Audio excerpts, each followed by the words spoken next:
Alright, so here we have a question about how to model the heart rate as you increase the amount of exercise, right? They ask us if you monitor your heart rate while exercising and realize you can model your heart rate with the function y equals 73 plus 8x, how would you explain the meaning of the y-intercept of this function? So I'm going to explain some of the background here, and if you really understand this function completely when you look at it, skip ahead a bit and I'll explain how to think through these choices really quickly. But I think it's important, of course, to understand what's exactly happening here. I know that as we're exercising, right, the heartbeat rate is going to increase, right, the more we exercise. And I know that the amount of exercise that we have is going to impact the actual heartbeat, right? So I'm thinking about that because with this function we have a y value and an x value. So we have to think, well, which one of these represents the heartbeat and which one of them represents the exercise? Well, I know that y is reserved strictly for dependent variables, which means it depends on x, the independent variable. So here, if we think about the heart, right, the heartbeat or the rate of the heart is going to depend on x, right, the exercise, which tells us that x is your independent variable.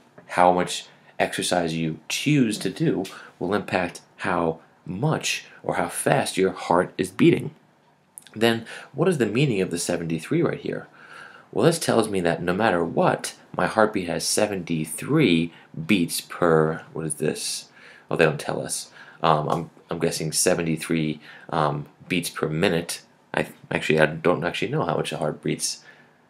I guess that makes a sense, about a little bit more than once per second. But anyway, so it's 73, and then we add 8 for each something in terms of exercise. We can extrapolate. This probably means exercise per minute, or minutes of exercise, or hours of exercise. We're not really sure. I don't think they tell us that here. But the idea is that the more, let's say, minutes that pass, the more our heartbeat will increase. And let's look at a table to really understand this, and then a graph. So we have x values that we're going to plug in, and then that will impact our y values using the function, or the expression we'll plug in, 73 plus 8x.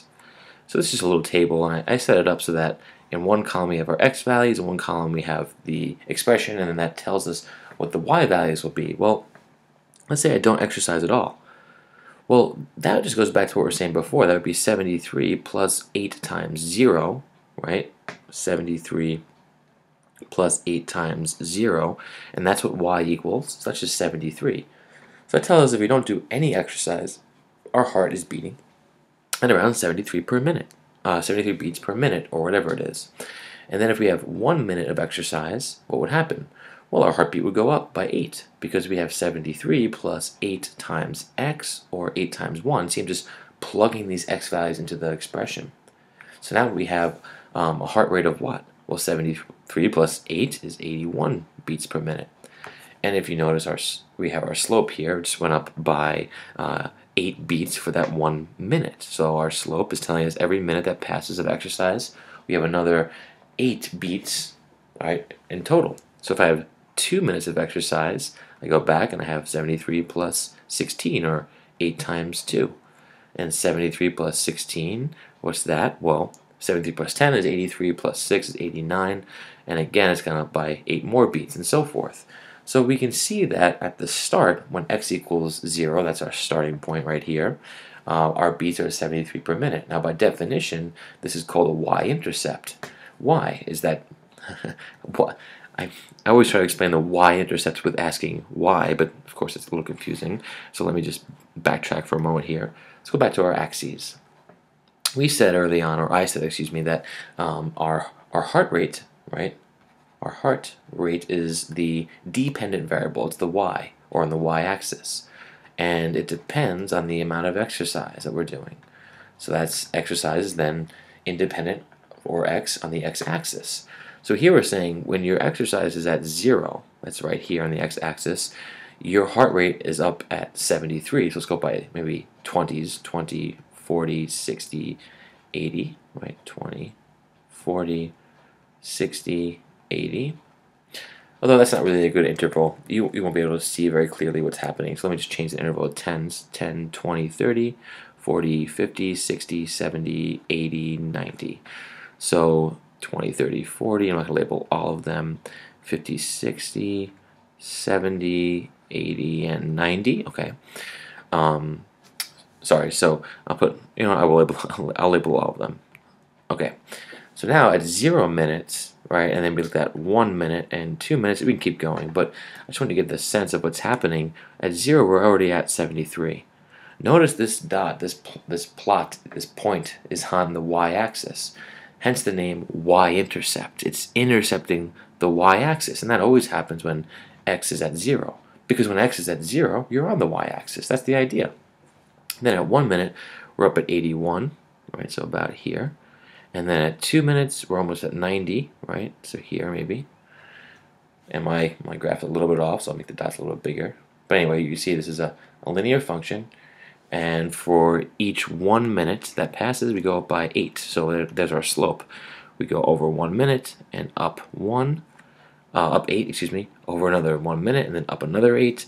So that's 8 for 1 and 8 for 1. That's our slope. Delta y 8 over 1. So now going to our choices here, they're asking us, what does the y-intercept tell you? Well, I think it tells you, right, as we said earlier, what our heart rate would be without any exercise, and they frame it as this: the starting heart rate is 73 beats per minute. Now the other statements, with multiple choice, you can realize they can't be the correct answer because they all kind of describe the same thing. They all describe rate or slope. The first one says the heart rate increases at a steady pace while exercising. Well, it does. It's increasing by 8 beats per minute, and that seems steady, which also seems unrealistic. I mean, unless our exercise itself is constant, but that's a whole other conversation. The next one says for each minute that passes, the heart rate increases by 8 beats per minute, which is exactly what this function says, and exactly, by the way, which you should think this function is invalid. Of course, if you increase your heart rate by 8 beats per minute, and this never stops, eventually your heart would just explode if you kept running and running. But this, of course, does not happen. Therefore, this function is not really valid to begin with, but that's a whole separate conversation. This is just a question we're dealing with.